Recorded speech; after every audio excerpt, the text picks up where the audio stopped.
Em nome do Pai, do Filho e do Espírito Santo. Amém. Ave Maria, cheia de graça, o Senhor é convosco. Bendita sois vós entre as mulheres, e bendito é o fruto do vosso ventre, Jesus. Santa Maria, Mãe de Deus, rogai por nós, pecadores, agora e na hora de nossa morte. Amém. São José, rogai por nós. São Felipe Neri, rogai por nós. São Pedro e São Paulo, rogai por nós. Nossa Senhora de Fátima, rogai por nós. Em nome do Pai, do Filho e do Espírito Santo. Amém. Bom dia a todos.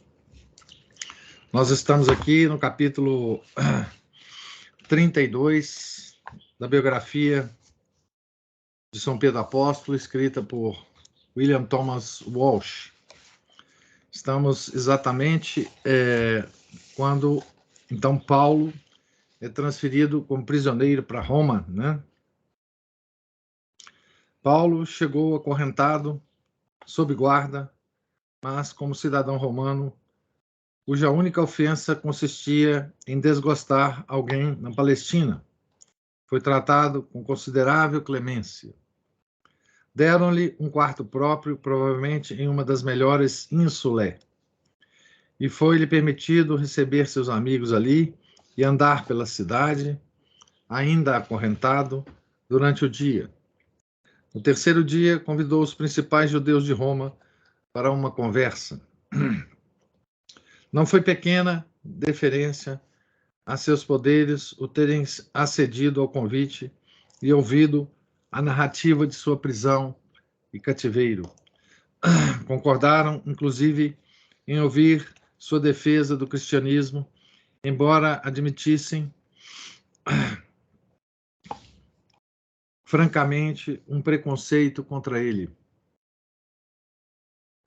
Num dia determinado, um bom número deles se dirigiu ao aposento de Paulo, que lhes dirigiu a palavra. Abre aspas. Alguns aceitaram o que ele dizia, mas outros não quiseram acreditar. Fecha aspas. Seguiu-se um vivo debate e os judeus não entravam em acordo. Paulo, então, citou-lhes Isaías, abre aspas, com o ouvido ouvireis e não compreendereis. E observou, abre aspas, ficai, pois, sabendo que aos gentios é enviada agora esta salvação de Deus, e eles a ouvirão. Fecha aspas. E tendo dito estas palavras, retiraram-se dali os judeus. Essa é a descrição dos Atos, capítulo 28, versículos 16 a 28. Este incidente com que Lucas encerra os Atos parece, à primeira vista, favorável aos que negam a presença de Pedro em Roma, particularmente pelo fato de não ser feita qualquer menção a ele. Pode-se argumentar que os principais judeus não se reuniriam para ouvir Paulo se tivessem rompido definitivamente com Pedro. Mas Lucas só está preocupado com o seu objetivo de terminar a história da viagem de Paulo a Roma. E, como de costume, omite muitos fatos conhecidos. Cuidadosa releitura das passagens indica que Paulo não apelou para os judeus como cristão, mas como companheiro judeu que havia sido perseguido pelos romanos. Com lealdade característica, eles se reuniram para auxiliá-lo. Não tinham ideia de quem fosse, pois lhe disseram, abre aspas, nós não recebemos nenhuma carta da Judeia a teu respeito, e nenhum dos irmãos que aqui chegaram relatou qualquer coisa de mal contra ti. No entanto, gostaríamos de ouvir de tua própria boca o que pensas. Também está no Atos, capítulo 28, esses versículos, né? Foi somente quando os teve reunidos que revelou seu verdadeiro propósito. A esse tempo, o encanto de suas palavras e de sua personalidade tinha-os cativado o suficiente para que condescendessem em ouvi-lo até o fim. Mas antes de assim procederem, fizeram uma observação que mostra claramente que já tinham estado em contato com o cristianismo e o haviam rejeitado. Abre aspas. O que nós sabemos dessa seita é que em toda parte lhe fazem oposição. Interessante isso, né? A igreja nascente, né, já contava com uma oposição permanente do mundo, né, dos judeus e do mundo, que é uma constante na história dela, né? Toda vez que a gente vê que a igreja é bem aceita pelo mundo, alguma coisa está errada com a igreja, né? Não é necessário, porém, esse testemunho judeu para provar a existência da comunidade cristã em Roma antes da chegada de Paulo. Sua própria carta aos Romanos, com a evidência de que não estivera ainda entre eles, manifesta-o amplamente. E visto que está claro que Paulo não estabeleceu a igreja romana, voltamos à proposição de que somente Pedro poderia tê-lo feito. É provável que Pedro tenha sido um dos primeiros a ir-lhe ao encontro quando chegou a Roma, mas nenhum deles, nem seus discípulos, consideraram o fato suficientemente importante para ser mencionado. Aqueles destemidos bispos não estavam escrevendo notícias de coluna social, nem eram muito dados a apertos de mão e insensação mútua. Pedro estava sobrecarregado dos trabalhos mencionados acima, e Paulo, imediatamente, em meio de sua branda prisão, começou a fazer o que podia para auxiliá-lo. O pior é que, dia e noite, ele tinha a seu lado um dos pretorianos, quer quando saía à rua, quer quando lia em seu quarto.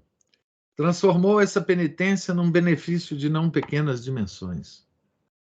A guarda era mudada diariamente, de modo que no decorrer de 2 anos, foi ele capaz de dar a uns 700 soldados de César respostas pessoais a respeito do enigma da vida de que tanto tinham ouvido falar da boca dos estoicos, dos peripatéticos e de outros exibicionistas obtusos que infestavam a cidade. E escrevia triunfantemente a seus amigos de Filipos que, abre aspas, as minhas cadeias por amor de Cristo tornaram-se conhecidas em todo o pretório e por toda parte. Fecha aspas. Filipenses 1, versículo 13. Olha que coisa interessante isso, né? Nós já tínhamos lido isso na biografia de Paulo, mas Paulo era incansável, né? E ele tinha a missão dele, levava a missão dele muito a sério, né? Portanto, ele não perdia um minuto de tempo, né? Para converter quem estivesse na frente dele, né? E aqui ele teve à frente dele dezenas de soldados, né, pretorianos. E veja que coisa interessante, como é que era, qual que era a influência, né, que eles recebiam. Aqui fala, né? Estoicos, peripatéticos, que são os seguidores de Aristóteles, né? E de outros exibicionistas obtusos que infestavam a cidade, né? Estoicismo, o aristotelismo e os exibicionistas obtusos. Eles propunham questões, faziam discursos em praça pública, né? E os soldados pretorianos chegavam com essas dúvidas a Paulo, que as respondia. Foi finalmente absolvido em 62, por razões ainda obscuras. Talvez Tigelino, o horrível, novo chefe da Polícia Imperial, estivesse demasiado ocupado expurgando os homens com quem Nero estava aborrecido, para perder tempo com uma trivial disputa das províncias. Seja como for, Paulo foi posto em liberdade. A voz de muitas tradições que o associam a Pedro em Roma não será desmentida simplesmente porque a história é silenciosa. Os cristãos, desde os primeiros séculos, sempre pensaram neles juntos. Seus nomes são rabiscados juntos nas paredes das catacumbas. Suas imagens aparecem juntas em medalhões de bronze do Segundo Império. O terceiro bispo de Roma, Clemente, que certamente deve ter conhecido a ambos, refere-se à Igreja Romana como fruto de seu trabalho conjunto. Não se trata, pois, de tomar liberdade com a verdade essencial, imaginá-los caminhando juntos ao longo das margens do Tibre, ou por entre a confusão dos transeuntes do fórum, conversando gravemente a respeito de muitas coisas, em grego ou hebraico, pois Paulo não se sentia muito à vontade com o aramaico, enquanto as pessoas olhavam com curiosidade para eles, julgando pelas suas barbas e aspecto geral que fossem dois velhos rabinos. Tinham se tornado melhores amigos do que quando se encontraram pela primeira vez em Jerusalém. Havia mais de 20 anos. Os heróicos sofrimentos do homenzinho tinham elevado as energias espirituais e intelectuais de Paulo à sua esplêndida maturidade. Paulo era baixinho, né? Sem esforço, externava profundas observações e trechos de imperecível poesia. Embora seu superior ainda pudesse achar sua prolixa conversação um tanto fatigante, podia verificar como o amor havia aumentado no corajoso guerreiro de Deus, aquelas qualidades mais gentis que transparecem nas cartas paternais a Timóteo e naquela a Filemon, em que pede ternamente em favor de um escravo fugitivo. Para não mencionar a bela clareza das duas admoestações aos coríntios. Pedro também tinha mudado, sem dúvida. Tornara-se, afinal, a pedra de Cristo, que Cristo nele buscara. Há muito tempo que deixara de hesitar. Através de seus trabalhos e sofrimentos, o Espírito Santo havia-o conduzido ao sólido equilíbrio e lucidez que transparecem em suas alocuções finais. Dois homens como aqueles, vivendo somente em Cristo e para Cristo, não podiam deixar de compreender-se e de respeitar-se mutuamente. Então, a tradição da igreja sempre uniu Pedro a Paulo, né? Por isso, a festa dos dois santos é comemorada em conjunto, né? Que é exatamente o dia de hoje, né? Festa de São Pedro e São Paulo. O Santo Afonso os chama de os dois príncipes da igreja, né? Na sua meditação de hoje, Santo Afonso, né, se refere aos príncipes da igreja, né, e as qualidades espirituais deles, né, em conjunto. Isso é a tradição da igreja desde dos primeiros séculos. Portanto, é muito provável, né, que essa imaginação aqui do Walsh, né, dos dois andando por Roma, conversando, trocando ideias, se fortalecendo um ao outro, né, seja muito, muito provável, né? Um dos assuntos a respeito de que conversavam deve ter sido as atividades dos outros apóstolos, agora espalhados pelo mundo.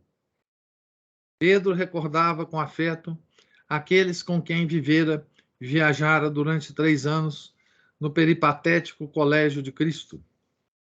Naturalmente, estaria ansioso por qualquer notícia que pudesse ter deles, particularmente de seu irmão André, com quem talvez não tenha se encontrado no Concílio de Jerusalém. Tendo Paulo estado tanto tempo no Oriente e sendo um escritor de cartas mais ativo, por certo, recolhera toda espécie de informações a respeito deste ou daquele. Sem dúvida, ambos souberam das tristes notícias do que ocorrera em Jerusalém em 62, o ano da libertação de Paulo. Tiago Menor, o mais amável dos homens, modelo dos bispos, autor da primeira liturgia da igreja, homem totalmente devotado a Deus e a seus semelhantes, fora apedrejado até a morte naquele abril de 62. Né?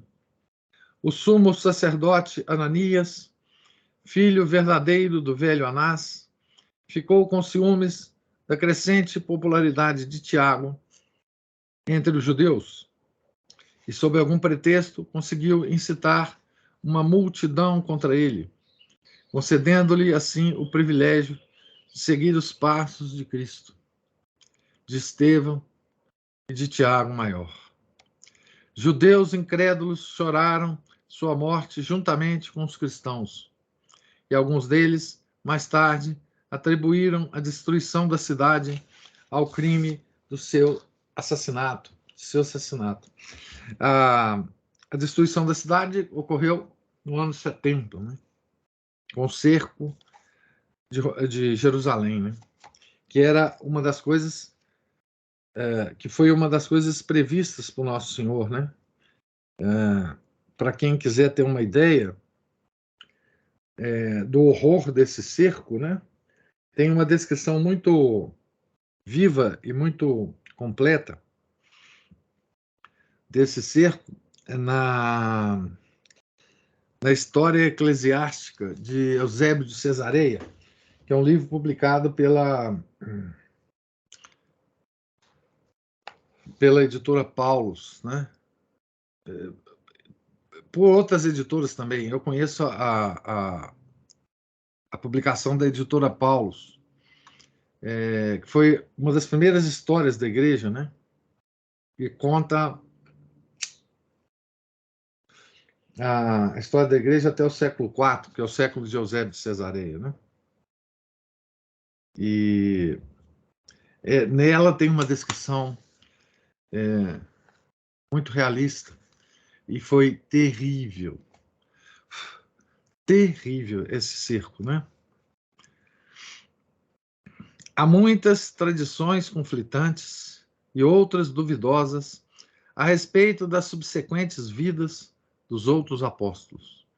Contudo, desde os mais primitivos tempos, há consistente acordo em que quase todos morreram como mártires, confirmando a profecia de Cristo que o servo não escaparia à sorte do Senhor.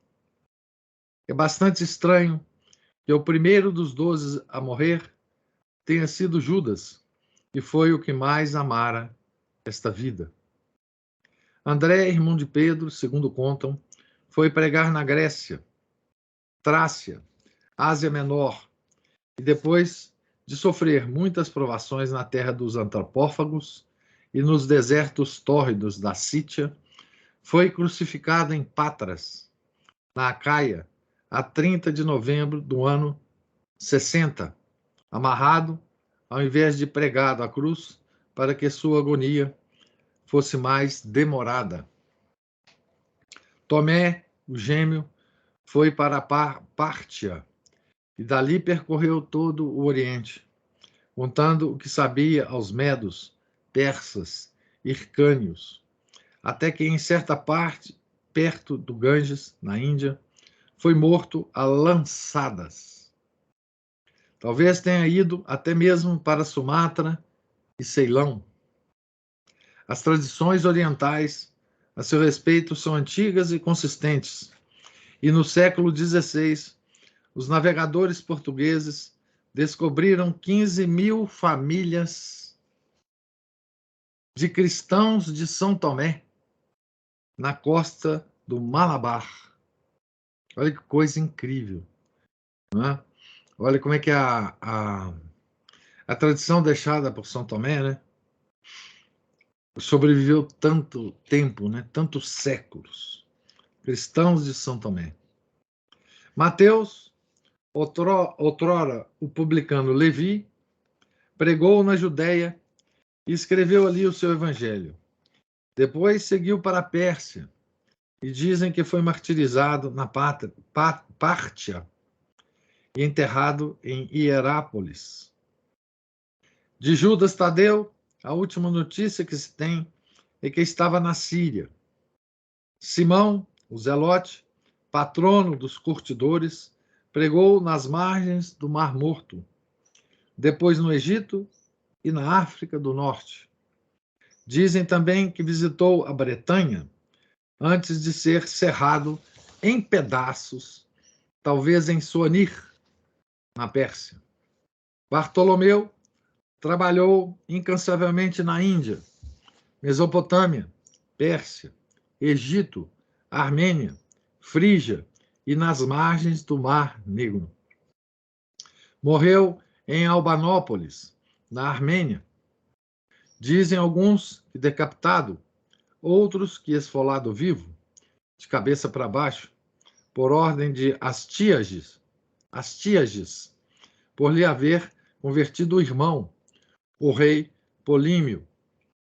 Assim, com todos os irmãos, com exceção talvez de João, de cuja morte a tradição nada diz, exceto que ocorreu depois de haver ele escrito o Apocalipse na ilha de Patmos, tendo sobrevivido ao suplício dentro de óleo fervente e trabalhado com o bispo de Éfeso até os 100 anos de idade.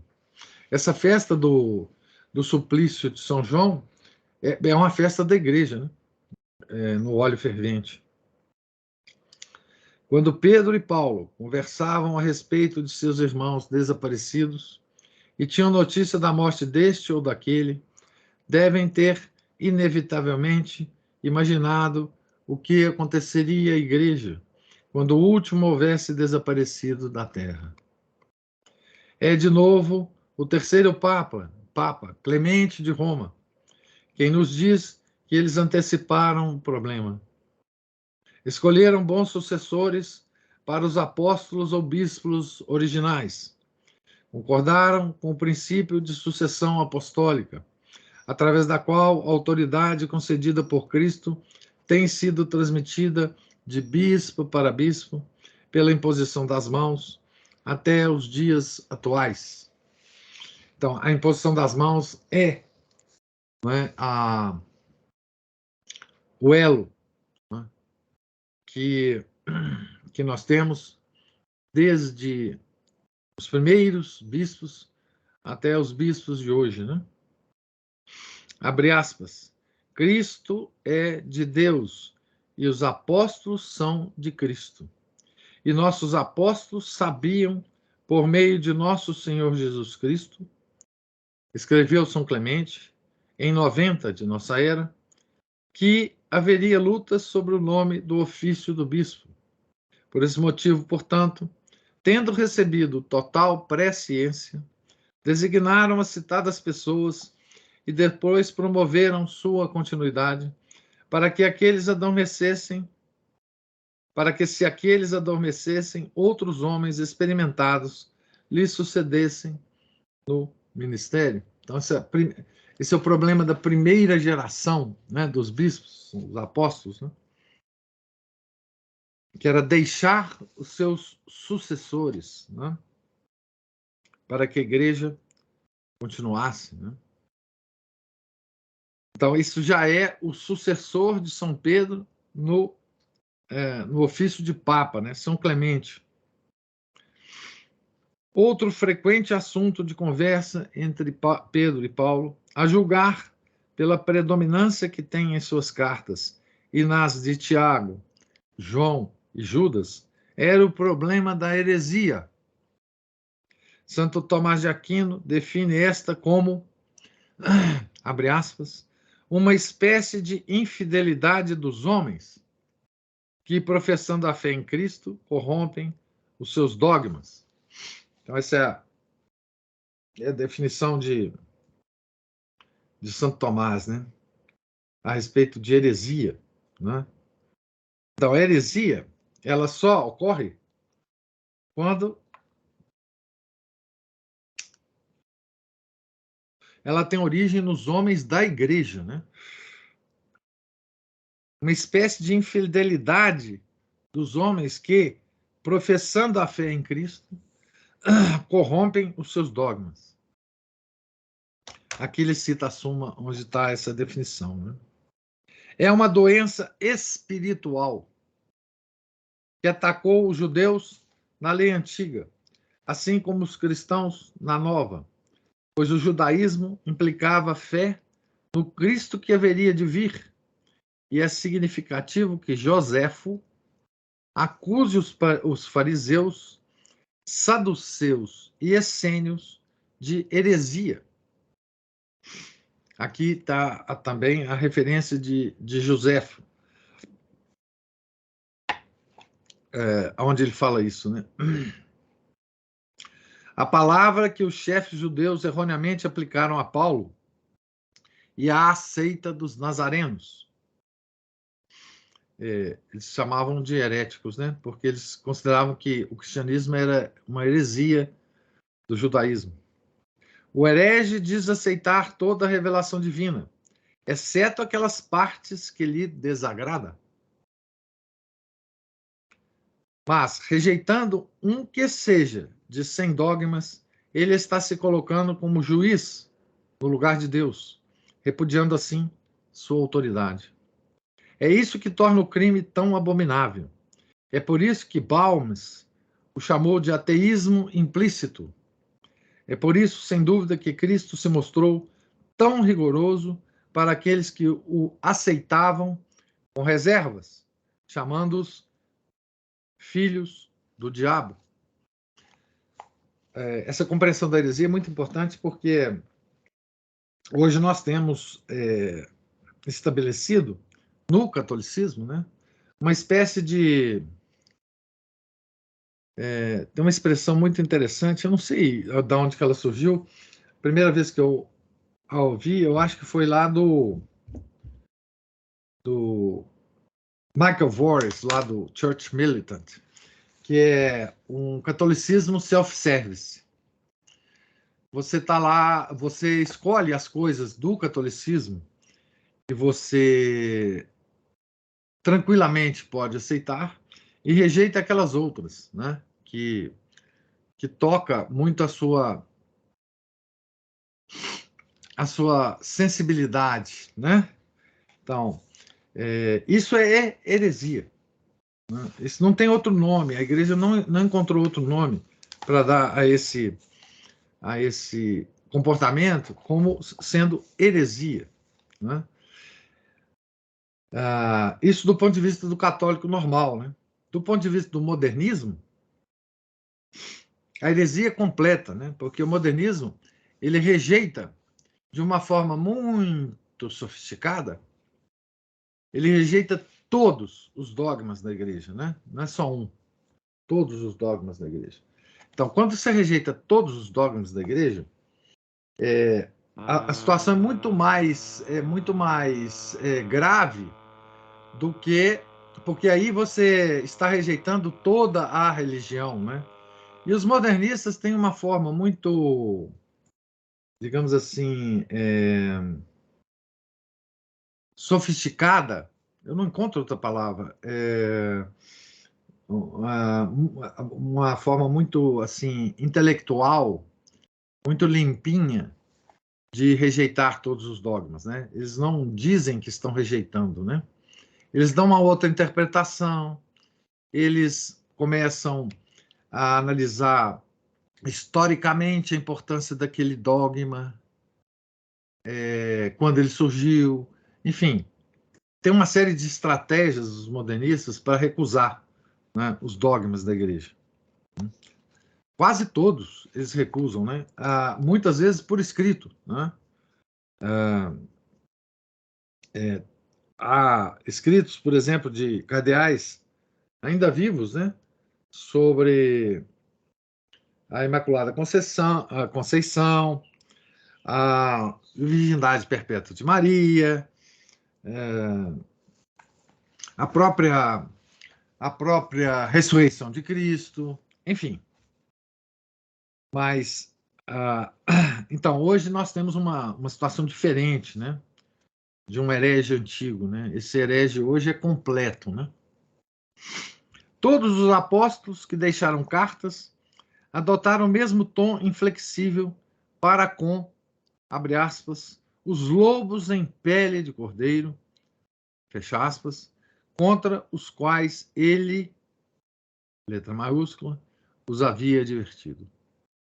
João avisava as suas ovelhas que nada tivessem com alguém cuja doutrina era diferente daquela ensinada por Jesus. Abre aspas, não o recebais em vossa casa, nem o saudeis. Essa é a segunda carta de João, né?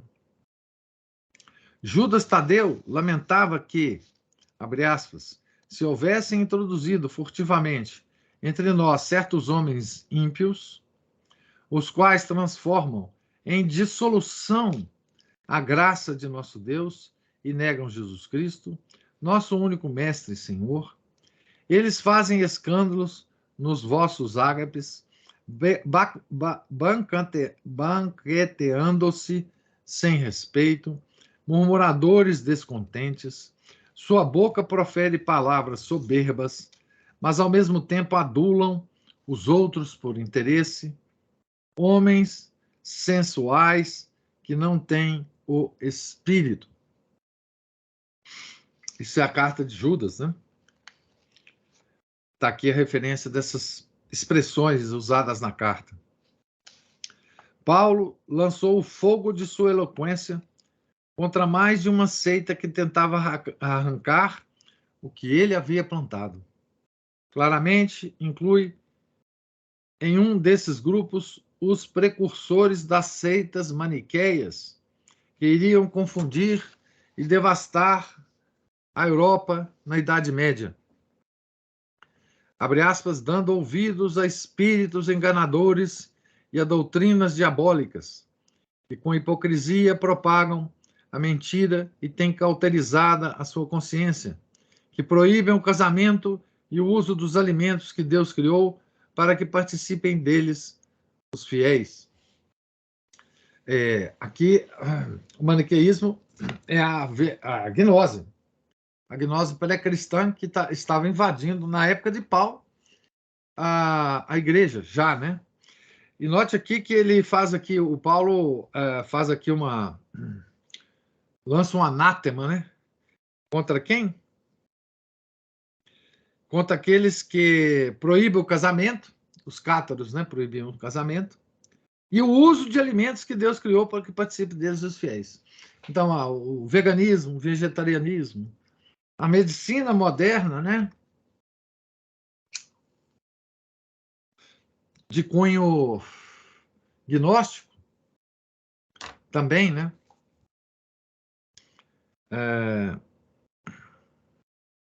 Então, na época de Paulo, já existia essa gnose em funcionamento dentro da igreja, certo? Então, nós não temos nada de novo hoje.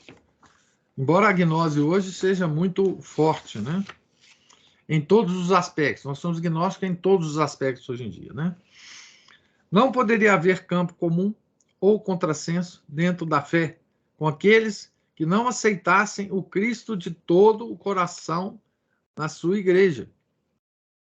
Abre aspas, não vos prendais ao mesmo jugo com os infiéis, escreveu ele aos Coríntios, pois que união pode haver entre a justiça e a iniquidade, Ou que comunhão entre a luz e as trevas? E que compatibilidade entre Cristo e Belial? Palavras duríssimas, né? Aqui da carta aos Coríntios. Quando se separou de Pedro, cerca do ano 63, foi para regressar às pressas a Éfeso, a fim de combater certos lobos que estavam devastando seu rebanho naquele lugar. A segunda epístola de Pedro parece ter sido escrita na mesma época, com semelhante propósito. Nunca na história dos pronunciamentos papais, e foi o pai de muitos deles até o século XX, foram os hereges apresentados ao rebanho de Cristo sob uma luz menos lisonjeira. São, abre aspas, falsos profetas, falsos doutores, que introduzirão seitas perniciosas, chegando até a renegar o Senhor que os resgatou, atraindo sobre si repentina perdição. Muitos os seguirão nas suas desordens, e por causa deles o caminho da verdade será blasfemado. Por cobiça vos explorarão com palavras mentirosas, atrevidos e presunçosos. Estes, como animais irracionais, por natureza destinados à captura e à ruína, que blasfemam contra o que não conhecem, perecerão na sua própria corrupção. Encontram as suas delícias em se entregar em pleno dia às suas libertinagens. Homens pervertidos e imundos sentem prazer em enganar quando se banqueteiam convosco. Têm os olhos cheios de adultério e são insaciáveis no pecar. Seduzem pelos seus atrativos as almas inconstantes. Têm o coração acostumado à cobiça. São filhos da maldição, fontes sem água e nuvens agitadas por turbilhões. Com palavras tão vãs quanto enganadoras, atraem pelas paixões carnais e pela devassidão aqueles que mal acabam de escapar dos homens que vivem no erro. Prometem-lhes a liberdade, quando eles mesmos são escravos da corrupção. Prometem-lhes a liberdade, né? Liberdade, né? Essa palavra tão valorizada hoje, né?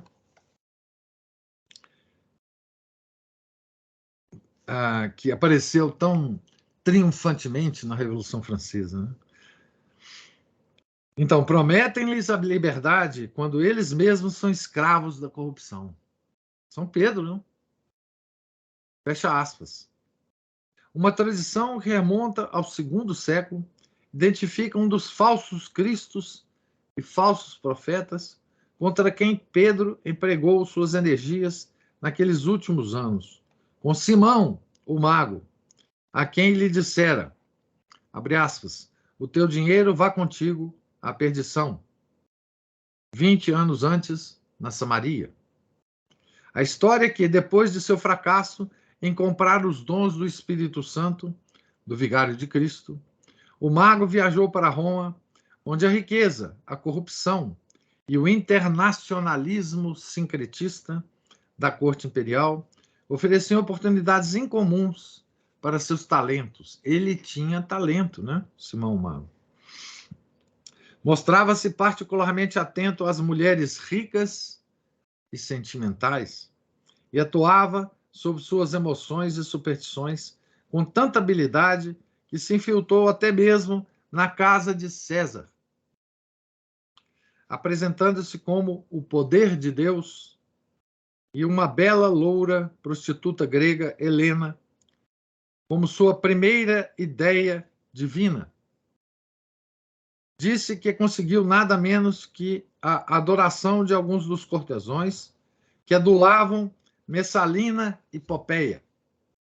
De acordo com Eusébio, seu culto cresceu de maneira tão alarmante que os cristãos foram ao Oriente buscar Pedro, que voltou apressado a Roma algum tempo depois do Concílio de Jerusalém, para retomar a batalha com seu antigo inimigo e derrotá-lo uma segunda vez.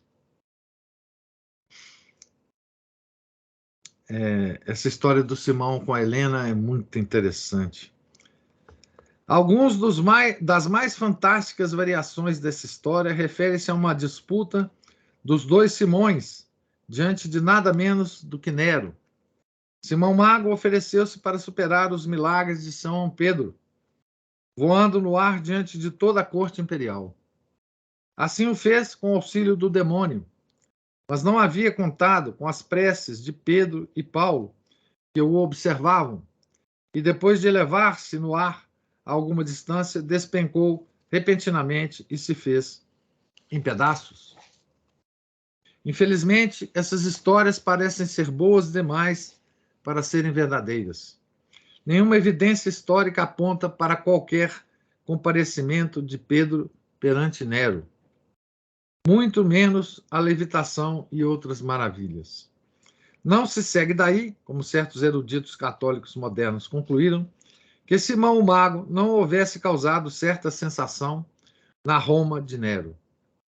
A insistência dos escritores cristãos do século II e III de que foi ele o adversário de Pedro, tanto no Ocidente como no Oriente, é apoiada, pelo menos até certo ponto, pela difundível e inegável existência da seita gnóstica do século II, composta pelos simonianos, que se diziam seguidores dele.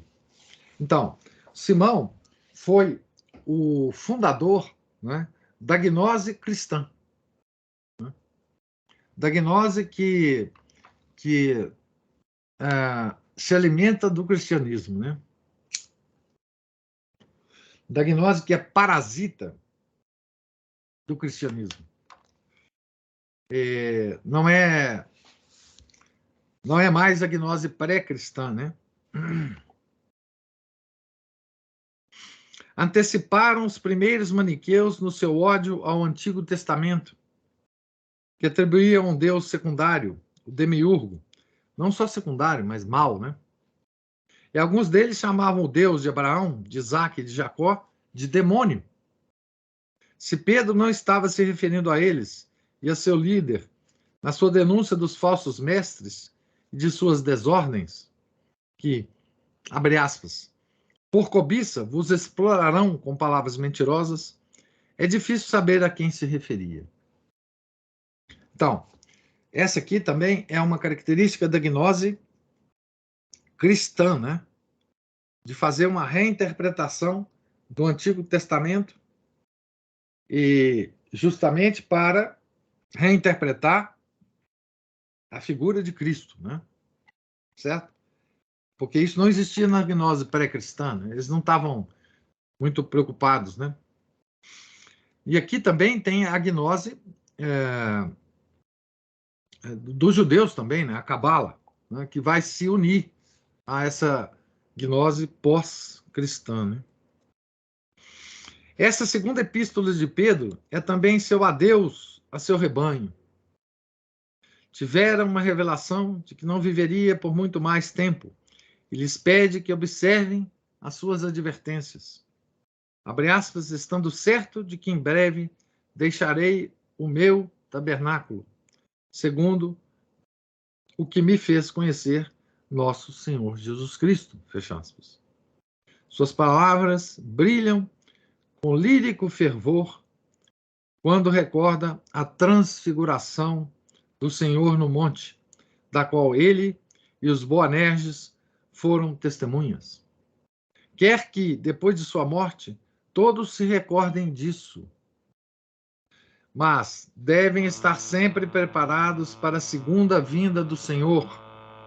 E aqui Pedro parece estar falando, através dos séculos, aos homens do nosso tempo ou de qualquer tempo. Abre aspas. Sabei, antes de tudo, o seguinte: nos últimos tempos virão escarnecedores, cheios de zombaria, que viverão segundo as suas próprias concupiscências. Eles dirão: onde está a promessa de sua vinda? Desde que nossos pais morreram, tudo continua como desde o princípio do mundo. Esquecem-se propositadamente que desde o princípio existiam os céus e igualmente a terra, que a palavra de Deus fizera surgir do seio das águas, do meio da água, e deste modo o mundo de então perecia afogado na água. Mas os céus e a terra que agora existem são guardados pela mesma palavra divina e reservados para o fogo no dia do juízo e da perdição.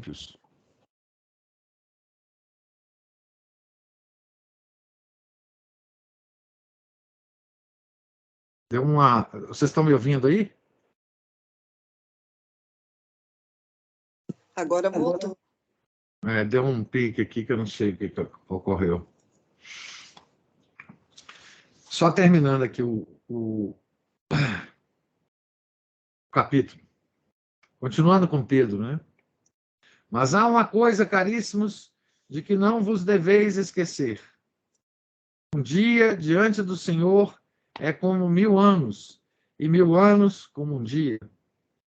O Senhor não retarda o cumprimento de sua promessa, como alguns pensam, mas usa a paciência para convosco. Não quer que alguém pereça, ao contrário, quer que todos se arrependam. Entretanto, virá o dia do Senhor como ladrão. Naquele dia os céus passarão com ruído, os elementos abrasados se dissolverão, e será consumida a terra com todas as obras que ela contém. Uma vez que todas essas coisas se hão de desagregar, considerai qual deve ser a santidade de vossa vida, de vossa piedade, enquanto esperais e apressais o dia de Deus, esse dia em que se hão de dissolver os céus inflamados e se hão de fundir os elementos abrasados. Nós, porém, segundo sua promessa, esperamos novos céus e uma nova terra, nos quais habitará a justiça. Fecha aspas. Depois de 19 séculos, hoje 20, né? As palavras do pescador parecem adquirir novo e inquietante fulgor. São tão modernas e tão urgentes como a bomba atômica. Na época que ele escreveu, o assunto era a bomba atômica, né? 1948 foi escrito esse livro, né? Então, terminamos aqui o capítulo 32, né? com esse possível encontro, né? de Pedro e Paulo em Roma. Muito apropriado para o dia de hoje, né? Que é o dia da festa de São Pedro e São Paulo. E com todas as advertências, né? Nós vemos nesse capítulo a igreja preocupada, né? com a sucessão, né? com a segunda geração, né? de bispos, né? Segunda geração brilhante, né? brilhantíssima, né? de bispos, né? Estou lembrando aqui, ontem foi dia de Santo Irineu de Lyon, né? Santo Irineu já é da terceira geração. Santo Irineu foi discípulo de São Policarpo, que foi discípulo, junto com Santo Inácio de Antioquia, de São João. Então a gente vê claramente uma sucessão apostólica que é muito bem demonstrada no livro do Eusébio de Cesareia, História Eclesiástica, desde os primeiros, desde os apóstolos até o Papa no século III, né? que ele traça a história nos primeiros 3 séculos, Eusébio. Né? Então ele tem a preocupação de nomear os bispos das várias dioceses, a sucessão apostólica nas várias dioceses da antiguidade, né? O Eusébio faz isso, né? E também em Roma, né? Bispo de Roma. Então a gente vê que essa primeira geração, no final da vida, né?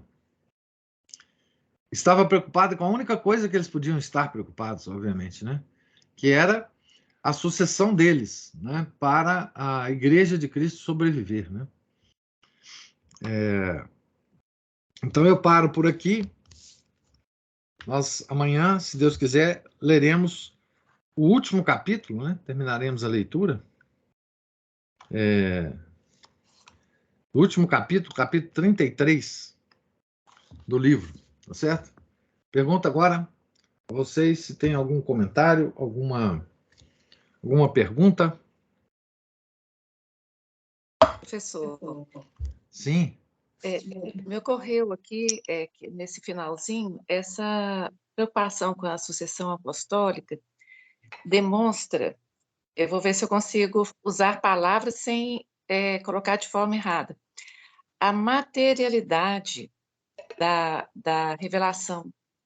Cristo foi uma pessoa, e os apóstolos, eles não se iludiram quanto, digamos, o que nós temos aí hoje como um pressuposto do nosso mundo atual, que é uma espiritualidade sem materialidade, sem, digamos, sem estar calcada na realidade, como se Deus é uma energia, essa coisa, que eu sempre remeto a isso, porque eu falo que foi a minha formação anticatólica, né, que presente na minha adolescência, até retornar e tal. Mas essa preocupação dos apóstolos, eles tinham o pé no chão, eles sabiam que precisavam de uma igreja, sabiam porque o Espírito Santo disse a eles que era assim, né? Mas não ficaram nessa abstração e tal. Tinha que haver uma sucessão apostólica e, entre aspas, uma instituição que perduraria aí, né, por 2000 anos. É isso. Não, isso você está certíssimo. Isso a que você se refere, que essa coisa a igreja existe no espírito, no íntimo das pessoas, isso é heresia. Isso é heresia. Não é? Essa heresia, ela teve muito forte na Idade Média, né? E é, é, é, é simplesmente uma heresia. A igreja nunca propôs isso, né? A, a, a igreja é a manifestação material da obra de nosso Senhor Jesus Cristo, né? Nós temos que ter, o Chesterton dizia, né, que nós somos os verdadeiros materialistas, né? Então, o homem é um ser que tem os cinco sentidos, né, para absorver tudo que a realidade nos oferece, né? Vocês veem que o próprio ato mais elevado de amor que nosso Senhor Jesus Cristo nos deixou, ele todos os sacramentos são materiais, né? Mas esse sacramento da Eucaristia, nós recebemos uma hóstia material, né?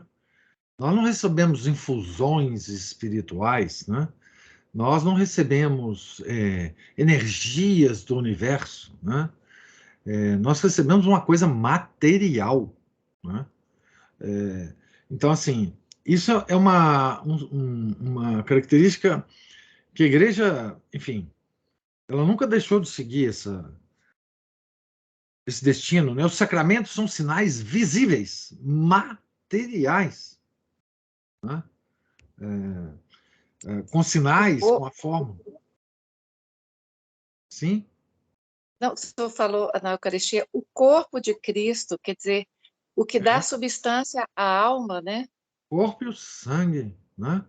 Nós, nas nossas festas de Nosso Senhor, né? Nós temos que sempre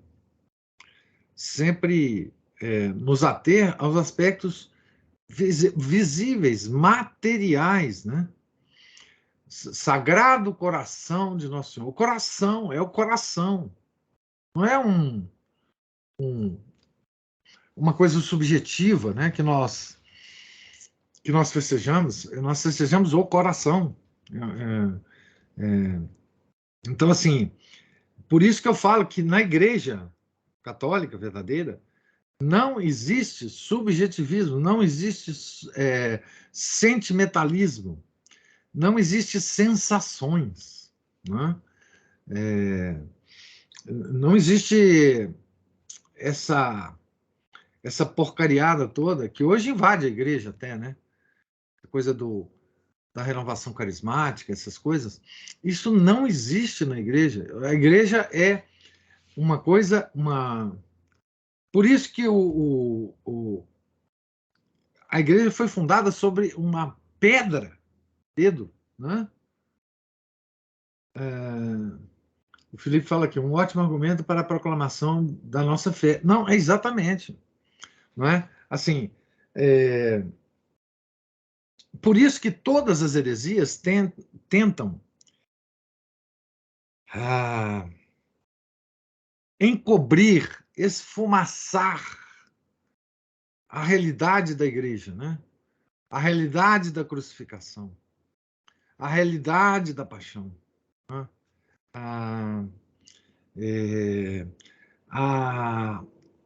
E eu já disse para vocês, né, que a nossa fé é muito dura, porque assim, ela não tem nada dessas firulinhas, esses mimimis, não é? Modernos, que existem inclusive dentro da igreja, né?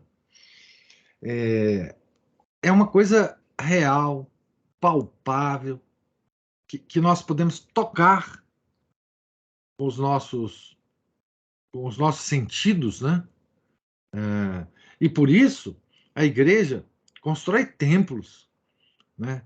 Belos, com símbolo, com simbologia, com coisas materiais que nos fazem lembrar a nossa fé, né? Nós somos seres materiais, né? Nós somos compostos, né? Não adianta você querer dividir o homem entre a parte espiritual e a parte material. Nós somos seres compostos, né? Não, não, não há como sair dessa. Vocês vejam que a própria Ordem de São Francisco caiu nessa, né? Na Idade Média, dessa coisa espiritual, né? Lá aquela igreja do Espírito Santo, né? Aquele herege lá como é que ele chama, gente? Aquele herege do Espírito Santo lá. Mas é isso, né? Você está certíssima, Cristina. Mas a Ana Paula levantou, ou a Ana Paula ou o Márcio, né? É que esse comentário que a Cristina fez me fez lembrar que outro dia alguém, que eu já não me lembro mais hoje também, falando que nós não precisamos, diante dessa confusão toda, dessa polêmica toda, que as declarações, as atitudes do atual Papa têm, que nós não precisamos de Papa. Que nós, leigos, damos conta de... Impossível isso, né, pessoal? Não, isso aí não tem jeito. Sabe que tem uma ideia no Brasil muito perigosa. Inclusive, assim, pessoas boas, de boa vontade, entraram nessa coisa de que assim, os leigos vão salvar a igreja. Tá certo? Como se a gente pudesse desconhecer a instituição igreja, como a Cristina falou, né? Como se a gente pudesse tomar uma parte da igreja, que é exatamente a igreja discente, e que a igreja discente pudesse salvar a igreja como um todo. Não pode, isso é um erro grave. A igreja, quem tem autoridade da igreja, a igreja docente, é que tem que salvar a igreja. Nós somos fiéis, sem autoridade eclesiástica, sem o sacramento da ordem. Nós não salvaremos a igreja. Nós poderemos manter por um certo período a fé verdadeiramente cristã. Mas nós não podemos salvar a igreja, porque nós não temos o sacramento da ordem. Nós não temos a sucessão apostólica. Certo? Em vários momentos, os leigos foram importantes na história da igreja. Normalmente, naquelas épocas em que a heresia invade o clero. Nós estamos numa dessas épocas. Nós temos papel específico de leigo, mas nunca salvaremos a igreja. No arianismo, né, os leigos tomaram uma parte importante. Mas quem salvou a igreja do arianismo foi a própria igreja, com as condenações, com os concílios, com os anátemas. Isso é que salva a igreja, né? Então, assim, nesse período de confusão que nós estamos vivendo, né, aparecem essas ideias malucas, né, que são reciclagens de ideias antigas. Reciclagem de ideias antigas. Não se iludam, porque não tem nada novo nisso, né? Nós temos que esperar, rezar, e esperar que venha uma época em que a hierarquia da igreja se levante,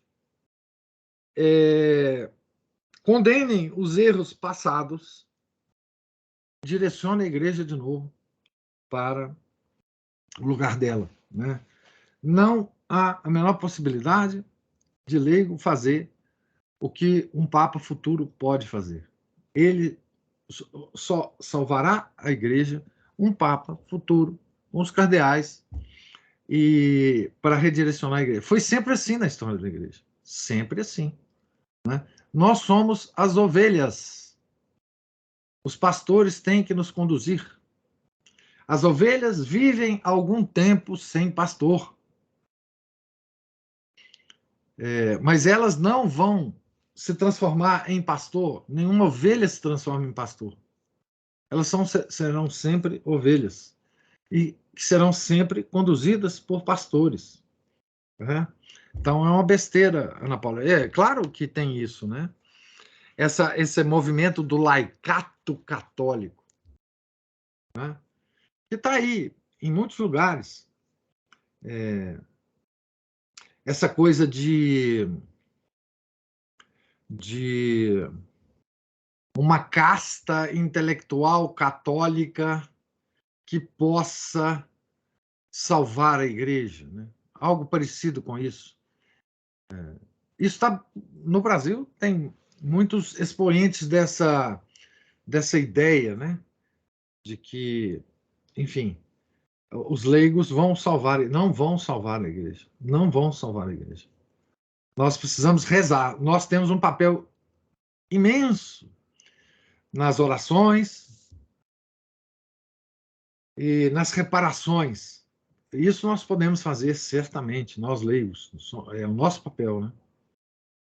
E vamos rezar para que Deus nos dê os pastores, né? Na falta de pastores, teremos mártires. Só assim haverá restabelecimento da ordem da igreja. Isso. Pois é, veja bem. O martírio está aberto para todos nós. Né? Tá certo? Isso é uma coisa que não faz distinção entre a ordem, o sacramento da ordem ou não. Leigos sendo martirizados pela fé católica é uma coisa extraordinária. Isso é um exemplo muito grande. Isso pode vir a acontecer e pode ser que, com isso, a igreja se ganhe nova vida. Né? Mas não é pelos leigos. Os leigos têm um papel muito grande, muito importante. Mas não é papel do leigo corrigir os caminhos que a igreja tem tomado. Só a igreja pode fazer isso. Né? Não há na falta de pastores, né? O que acontece com as ovelhas? Elas se desgarram, elas morrem, elas são atacadas pelos lobos, né? Os lobos comem as ovelhas, né? Se os pastores não estiverem lá, né? Então, isso tudo está acontecendo. Há ovelhas sendo comidas pelos lobos, né? E o que resta para a ovelha sem pastor é se esconder, não é? É se desviar dos lobos, não é? Como que a gente faz isso? Mantendo a fé integralmente, né? Para que a gente possa, no futuro, sermos as ovelhas que os verdadeiros pastores vão assumir quando eles aparecerem, né? Então, assim, mas esse aspecto da igreja como uma coisa material, né? Ele, da onde vem isso, né? Vem justamente da coisa mais extraordinária que aconteceu. Foi a encarnação do Verbo. O Verbo se fez carne e habitou entre nós, né? Então, essa é a figura da igreja. O Verbo se fez carne, né? Ele se materializou, né? E foi desta forma que ele nos ensinou, né? Foi desta forma que Deus escolheu para que nós tivéssemos um caminho de salvação.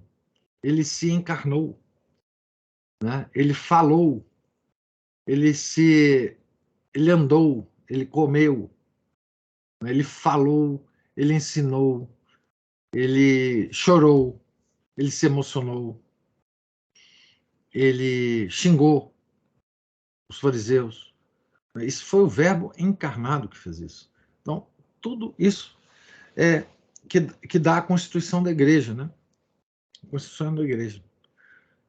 Nós estamos dentro da igreja, participamos do corpo místico da igreja, por atos materiais. O batismo é um ato material, né? O crisma é um ato material. O sacramento do matrimônio é um ato material. O sacramento da ordem é um ato material. O sacramento da penitência é um ato material, né? O sacramento da Eucaristia é um ato material. A unção dos enfermos é um ato material, né? Então,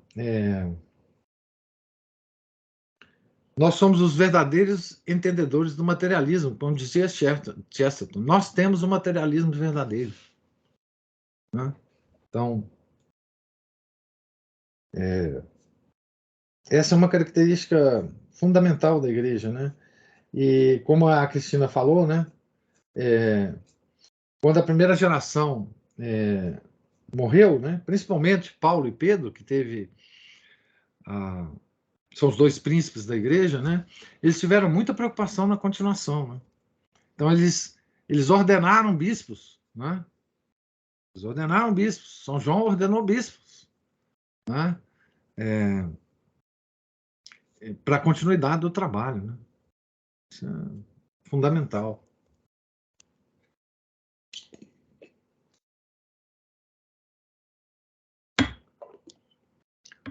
Mais alguma observação? Então, nós estamos aqui. Vamos começar a ler amanhã a página 389. E terminaremos, então, amanhã a leitura deste livro. Certo? Tenham todos um santo dia, uma santa festa de São Pedro e São Paulo. Deus lhes pague a presença, comentários, paciência comigo. Fiquem todos com Deus. Em nome do Pai, do Filho e do Espírito Santo. Amém. Ave Maria, cheia de graça, o Senhor é convosco. Bendita sois vós entre as mulheres, e bendito é o fruto do vosso ventre, Jesus. Santa Maria, Mãe de Deus, rogai por nós, pecadores, agora e na hora de nossa morte. Amém. São José, rogai por nós. São Felipe Neri, rogai por nós. São Pedro e São Paulo, rogai por nós. Nossa Senhora de Fátima, rogai por nós. Em nome do Pai, do Filho, do Espírito Santo. Amém.